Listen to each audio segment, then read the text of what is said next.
জগতে কিছু মানুষ থাকেন, মৃত্যুর পর তারা যেন সবার হৃদয়ে আরও বেশি ভালোবাসায় জড়িয়ে থাকেন। তাদের কোনো মৃত্যু হয় না, মানুষের মনে চিরকাল অমর হয়ে থাকেন তারা। সেলিব্রিটির ক্ষেত্রে এ ব্যাপারটি বেশি ঘটে। বাংলাদেশের চলচ্চিত্রে তেমনই একজন অভিনেতা মান্না। টাঙ্গাইলের কালিহাতীতে জন্ম নেওয়া এই নায়কের আসল নাম এস.এম. আসলাম তালুকদার।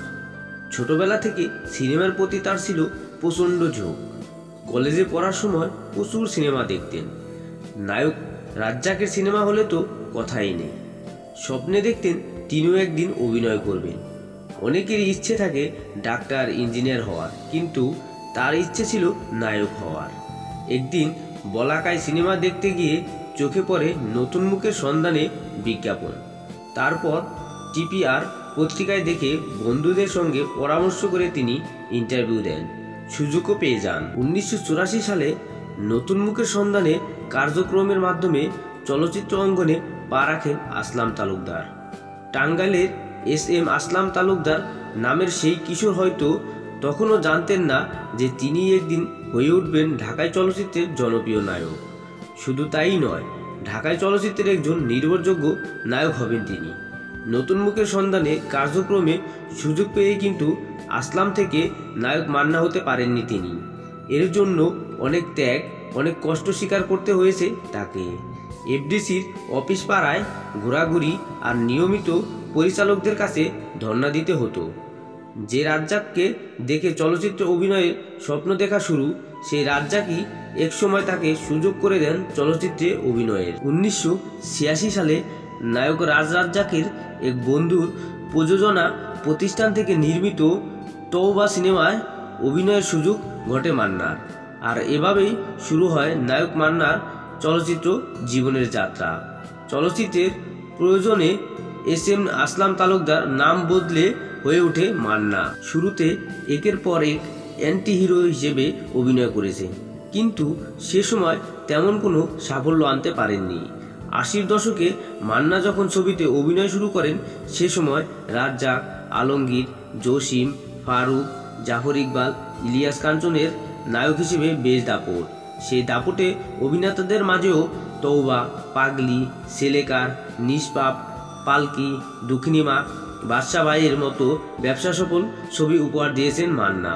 দুঃখজনক হচ্ছে, এসব ছবি কোনোটিতেই মান্না প্রধান নায়ক হিসেবে ছিলেন না, তাই সাফল্যর ভাগিদার খুব একটা হতে পারতেন না। মান্না অভিনীত প্রথম ছবি তওবা হলেও প্রথম ছবি হিসেবে যে ছবিটি মুক্তি পেয়েছিল তার নাম পাগলি। 1991 সালে মোস্তফা আনোয়ার পরিচালিত কাশেম মালার প্রেম ছবিতে প্রথম একক নায়ক হিসেবে সুযোগ পেয়েছিলেন মান্না। এই ছবিটি সুপার ডুপার হিট হওয়ার কারণে একের পর এক ছবিতে কাজ করার সুযোগ পান মান্না। এরপর কাজী হায়াতের দাঙ্গা ও ত্রাস ছবির কারণে তার একক নায়ক হিসেবে প্রতিষ্ঠা পাওয়া সহজ হয়ে যায়। এরপর আরও কয়েকটি ব্যবসা সফল ছবি উপহার দেন মান্না। দিলওয়ার জাহান জন্টুর গরিবের বন্ধু ছবির পর একটু ধীরে গতিতে এগোতে থাকেন মান্না। সে সময় মান্নাকে নিয়ে সবার আগ্রহ তৈরি হয়, সবাই তাকে নিয়ে ছবি বানাতে আগ্রহী হয়ে ওঠেন। চলচ্চিত্রে প্রযোজক, পরিচালকেরাও তার কাছে নির্ভরতা খুঁজে পান। 90 দশকে শুরুতেই নাঈম শাহবানাজ, সালমান শাহ শাবনূর এবং সানি মৌসুমী জুটি বেশ সফল।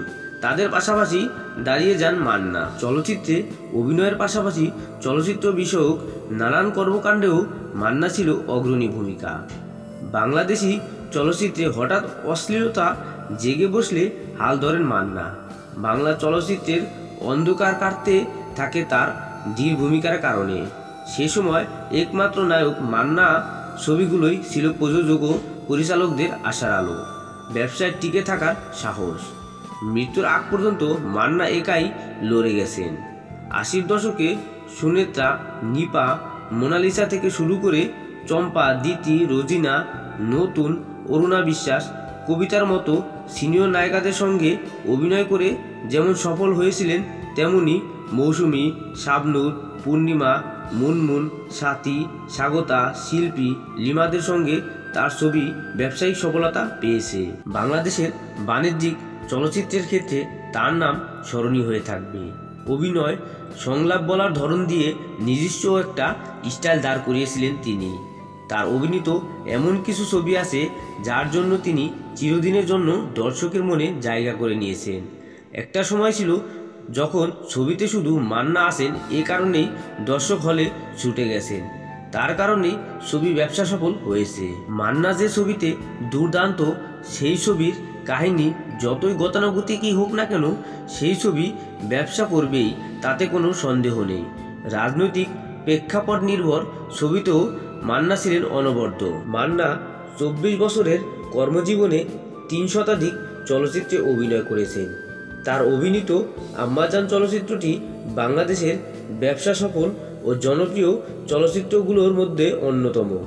তিনি বীর সৈনিক চলচ্চিত্রে অভিনয়ের জন্য সেরা অভিনেতা বিভাগে জাতীয় চলচ্চিত্র পুরস্কার এবং আম্মাজান চলচ্চিত্রের জন্য শ্রেষ্ঠ অভিনেতা হিসেবে মেরিল প্রথম আলো পুরস্কার অর্জন করেন। এছাড়াও তিনি 3 বার মেরিল প্রথম আলো পুরস্কার অর্জন করেন এবং বেশ কয়েকবার বাসাস পুরস্কার অর্জন করেন। তার অভিনীত চলচ্চিত্রগুলোর মধ্যে দাঙ্গা, কাশেম মালার প্রেম, আম্মাজান, শান্ত কেন মাস্তান, কষ্ট, বীর সৈনিক, অবশ শিশু, সাজগর, উত্তরের ক্ষেপ ও কাবলিওয়ালা ইত্যাদি অন্যতম। মান্না 1964 সালের 14 এপ্রিল টাঙ্গাইলের কালিহাতী উপজেলার এলেঙ্গায় সৈয়দ মোহাম্মদ আসলাম তালুকদার হিসেবে জন্মগ্রহণ করেন। পিতা নুরুল ইসলাম তালুকদার ও মাতা হাসিনা ইসলাম। মান্না উচ্চ মাধ্যমিক পরীক্ষায় পাশ করে ঢাকা কলেজে স্নাতকে ভর্তি হন। ব্যক্তিগত জীবনের মান্না তার কর্মজীবনের শুরুর দিকের সহ অভিনেত্রী শেলি কাদেরের সঙ্গে বিবাহ বন্ধনে আবদ্ধ হন। এই দম্পতির সিয়াম ইলতিমাস মান্না নামে এক পুত্র সন্তান রয়েছে। মান্না 1997 সালে কাজী হায়াত পরিচালিত লুটরাজ চলচ্চিত্রটি প্রযোজনা করেন, যেখানে তার বিপরীতে অভিনয় করেন মৌসুমী ও দিতি। চলচ্চিত্রটি ব্যবসায়িকভাবে সফলতাও পেয়েছিল। এরপর এনায়েত করিমের ক্ষুধার জ্বালা, নাদিম মাহমুদের এতিম রাজা, কাজী হায়াতের তেজি, মন্তাজুর রহমান আকবরের শান্ত কেন মাস্তান, ইস্পাহানি আরিফ জাহানের মোস্তফা ভাই, দেলোয়ার জাহান ঝন্টুর রাজা বাংলাদেশি ইত্যাদি চলচ্চিত্রগুলো মুক্তি পায়। 1999 সালে মুক্তি পায় কাজী হায়াত পরিচালিত আম্মাজান চলচ্চিত্রে অভিনয় করেন, যেখানে তার সঙ্গে অভিনয় করেন শবনম, আমিন খান ও মৌসুমী। একই বছর তিনি রায়হান মুজিব ও আজিজ আহমেদ বাবুল পরিচালিত খবর আছে, মালেক আফসারির লাল বাদশাহ চলচ্চিত্রে অভিনয় করেন, যা তিনি প্রযোজনাও করেছেন। মান্না অভিনয়ের পাশাপাশি কয়েকটি চলচ্চিত্র প্রযোজনাও করেছেন। তিনি গীতাঞ্জলি চলচ্চিত্র নামে একটি প্রযোজনা সংস্থা প্রতিষ্ঠা করেন। তিনি লুটরাজ, স্বামী স্ত্রীর যুদ্ধ, 2 বধূ 1 স্বামী, আমি জেল থেকে বলছি, পিতামাতার আমানত সহ মোট 8টি চলচ্চিত্র প্রযোজনা করেন। তিনি বাংলাদেশ চলচ্চিত্র শিল্পী সমিতির সাধারণ সম্পাদক হিসেবে বিভিন্ন দায়িত্ব পালন করেছেন। মান্না 2008 সালের 17 ফেব্রুয়ারি হৃদরোগে আক্রান্ত হয়ে ইউনাইটেড হাসপাতালে 43 বছর বয়সে মৃত্যুবরণ করেন। তাকে টাঙ্গাইলের এলেঙ্গায় পারিবারিক কবরস্থানে সমাহিত করা হয়।